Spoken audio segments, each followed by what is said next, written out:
Nếu bây giờ nè hot nơi tình tình biệt tầng pram clear đi được lòng chất hỏi bần tỏ đầm nào từ một tiết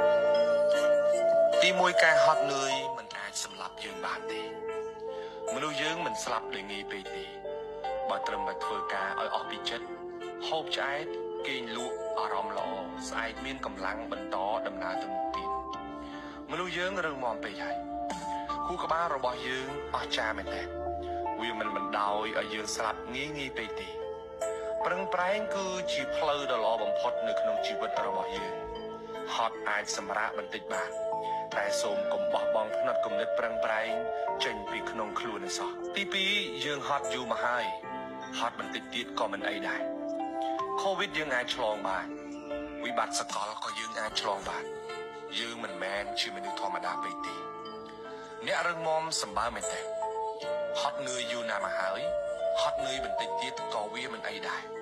ស្អីក៏ដោយក៏វាត្រូវការពេលវេលាហត់តែកុំបោះបង់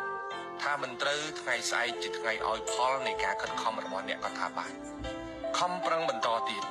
ត្រូវចាំថា